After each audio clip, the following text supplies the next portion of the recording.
राधे राधे सभी भक्तों को ब्रज गोपिका की जय श्री कृष्णा और हरियाली अमावस्या की हार्दिक शुभकामनाएं। हिंदू पंचांग के अनुसार सावन मास का प्रत्येक दिन कोई न कोई व्रत त्योहार वाला होता है। इन्हीं में से एक है श्रावण की अमावस्या। इसे श्रावणी अमावस्या तथा हरियाली अमावस्या भी कहा जाता है। यह त्योहार सावन में प्रकृति पर आई बहार की खुशी में मनाया जाता है।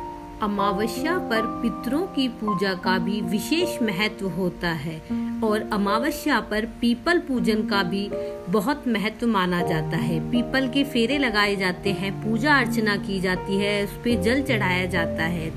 अमावस्या की शाम को सूर्यास्त से पहले पीपल के पेड़ के नीचे आटे का दीपक जलाना और अपने घर पर शाम को ईशान कोण में दीपक जलाना बहुत शुभ होता है। धार्मिक मान्यताओं के अनुसार वृक्षों में देवताओं का वास होता है। पीपल में त्रिदेव का वास माना गया है और अमावस्या के दिन पितरों का भी वास बताया गया है। हरियाली अमावस्या पर पितरों के नाम से कुछ पौधे लगाना बहुत शुभ होता है। वृक्षारोपण का इस दिन काफी महत्व होता है। अमावस्या के दिन पितरों को खुश करने के लिए पिंडदान, तर्पण तथा श्राद्ध कर्म किए जाने का विधान है। तो आइए हम भी हरियाली अमावस्या पर पितरों की पूजा करते हैं।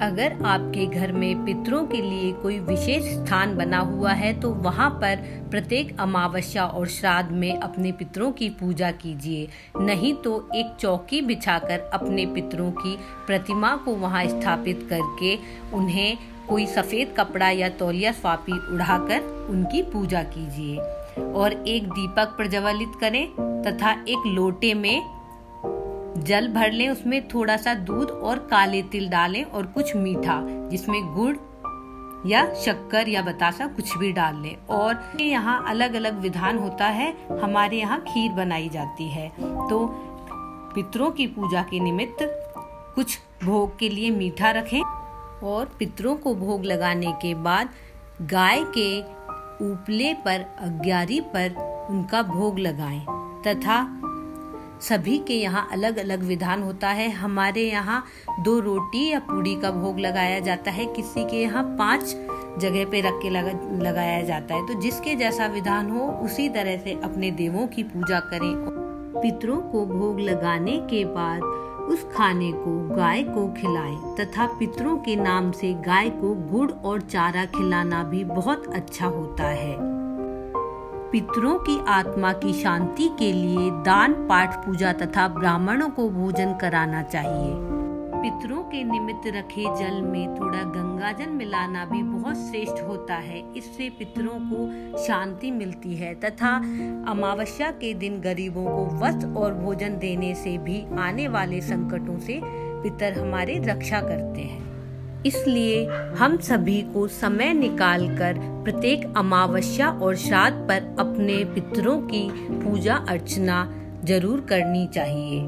ऐसा करने से पितरों को शांति मिलती है और वो खुश होकर सुखी तथा स्वस्थ जीवन जीने का आशीर्वाद देते हैं, सुख समृद्धि का आशीर्वाद देते हैं। अनेक प्रकार के ग्रह क्लेश तथा परेशानियां भी पितरों के खुश होने से दूर हो जाती हैं।